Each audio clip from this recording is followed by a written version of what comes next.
mipango mingi kuhusu sehemu hii, lakini kwa sasa leo tumefika hapa ili kutimiza yale mipango yote tumekuwa tukipanga, hasa kuhusu mambo ya Special Economic Zone, mahali ambapo tutatengeneza bidhaa kutoka raw materials ambayo itatoka hapa Kenya, na tutaziuza mali ambayo itatengenezwa hapa, tuuze katika masoko ya Kenya, masoko ya bara la Afrika na masoko ya kimataifa. Na ndio sababu hiyo tunawaeleza watu wa hapa Kilifi.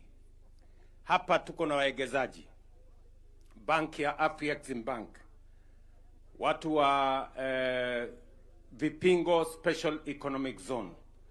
Tumewaunganisha waegezaji wa kutoka nje na pia wafanyabiashara wa taifa letu la Kenya, ili tuweze kutengeneza Special Economic Zone hapa Vipingo, ambayo itashughulika na mambo ya industrialization. Maneno ya viwanda itakuwa hapa, viwanda ya kutengeneza textile itakuwa hapa. Tayari kampuni nyingi ambazo ziko katika sehemu hii leo, ambayo wamekuja kuona kuanzishwa rasmi kwa Special Economic Zone hii, waweze kuegeza katika sehemu hii. Ile uwegezaji ambaye itakuwa hapa ni ya shilingi bilioni 3 ya Kimarekani, 3 billion US dollars ambaye itawekwa hapa. Hapa kutaanza ujenzi wa mabarabara, ujenzi wa viwanda, ujenzi wa kutengeneza stima, kuhakikisha ya kwamba kuna sehemu nyingi ambazo zitatumika kama sehemu za kutengeneza bidhaa mbalimbali. Na tunahitaji watu wa hapa Kilifi, vijana wengi, washughulike na ile kazi ya ujenzi itakuwa hapa, na ile kazi ya viwanda ambayo itakuja baada ya ujenzi. Mimi nauliza vijana wa hapa Kilifi, muko tayari ama muko tayari? Muko tayari? Nasikizeni bwana. Dunia hii ni bidii na kujituma. Usingoje nyumbani ati mtu atakukujia nyumbani. Tunaelewana bwana? Mambo ya dunia hii ni Kwa hivyo tumeshakubaliana na the industrialists who are going to develop this Special Economic Zone. As I have said, this is an important opportunity for Kenya to be part of the global value chain of manufacturing, to be part of the industrial and manufacturing value chain of the world. And it is because there is greater belief in our country. There is going to be an investment in this Special Economic Zone in Vipingo of $3 billion. And I have friends here from Afreximbank, from Arise, and from our own local investors, people who are going to work together to unlock the potential, the manufacturing and industrialization potential of Kenya, because we want to position Kenya as the gateway to the bigger market of Africa under the Africa Continental Free Trade Area. We have 1.5 billion people in this continent, and the industrial manufacturing capacity of the future is moving from elsewhere into this continent. And we want Kenya to be the first port of call as those industries are relocating from wherever they are relocating. We will continue to expand our footprint in areas that are going to support manufacturing and industrialization. We are going to make the necessary policy decisions. We are going to invest in infrastructure. As I talk to you, this road from here mpaka Mombasa, mnajua tumekubaliana ya kwamba kutoka hapa mpaka Mombasa, hii road, hii barabara tutafanya iwe dual carriageway, ndio iweze kuhakikisha ya kwamba usafiri inatembea kwa njia rahisi. Saa hizi tukiongea, mumeona hiyo barabara, mumeona ama mjaona? Si mumeona kule karibu na Mombasa inatengenezwa? Sasa hiyo itakuja mpaka hapa kwa Kashengo. Kwa Kashengo ni wapi? Hapa nyuma.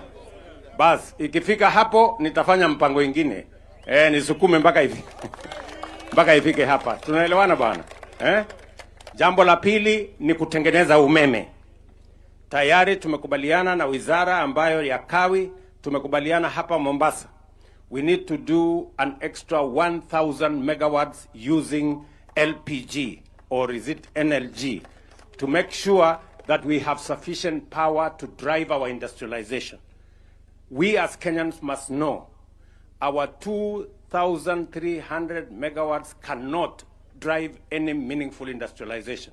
We need at the minimum 10,000 megawatts of energy so that we can power the industrialization and the manufacturing of our nation going into the future and position Kenya as the place and the destination for manufacturing and industrialization programs that are coming from the rest of the world.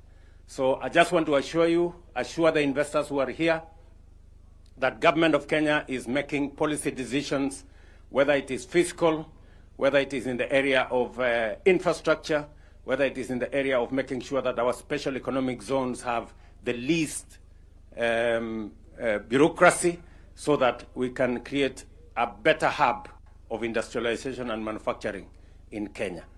I can assure you that the people of Kenya are the most hardworking, the most learned, na ni watu wa kujituma, na ni watu wa bidii, na ni watu wa ambao they need minimum supervision. Therefore, we have the right ingredients to have manufacturing in our country and to manufacture and work with global companies to join the global value chain of manufacturing, and I am very confident that Kenya is going to play in that league. Kwa hivyo watu wa hapa Kilifi, tumefurahi sana, mumetuona sisi zote tuko hapa. Tumesema wakati huu ni wakati wa kuhakikisha ya kwamba tunabadilisha nchi yetu kwa miradi na mipango ya maendeleo. Maneno ya siasa itakuja baadaye. Ama namna gani bwana? Tunaelewana? Tuko pamoja? Maneno ya siasa itakuja 2027. Kwa sasa tumeungana sisi wote, vyama tumeweka kando, mirengo tumeweka kando. Sisi wote tunaungana kwa sababu umoja ni nguvu. Ama namna gani my friends? Ni hivyo sivyo? Si namna hiyo? Ndio mnaona tumesimama hapa sote. Governor wenu yuko hapa. Joho waziri yuko hapa. Mvurya waziri yuko hapa. Mimi niko hapa. Wale wengine wote tuko hapa. Na sisi wote tulisema kutoka Mombasa mnamuona hapa. Unaona huyu waziri yuko hapa. Na sisi zote lengo letu ni moja. Kubadilisha taifa letu la Kenya. Kenya haiwezi kubadilishwa na pang'ang'a, na porojo, na hadithi, na hekaya za Abunuwasi. Kenya bwana itabadilishwa kwa miradi na maendeleo kama hii. Ama ni aje bwana? Tunaelewana? Kwa hivyo ile ingine yote tutazidi na kuongea sawa sawa na kupanga vile tutasonga mbele kwa pamoja. Kwa hivyo asante. Sasa tuko na mkutano mwingine huko na waegezaji. We have many investors who have come to Kenya. We have the CEO and chairman and president of the Afrexim Bank and all other friends. Tutaenda kufanya mkutano na wao, tuwapange vizuri, tuwaeleze vizuri, ndio sisi tupate nafasi ya kuegeza katika taifa letu, tupange ajira ya hawa vijana, tuendeshe biashara, tuzalishe uchumi, tuondoe umaskini, Kenya isonge mbele. Tumekubaliana? Tumekubaliana ndugu zangu watu wa Kilifi. Kwa hivyo asanteni sana, mpigeni makofi. Mnajua Hassan Joho hapa? Huyu Salim Mvurya mnamuelewa? Huyu Mangidi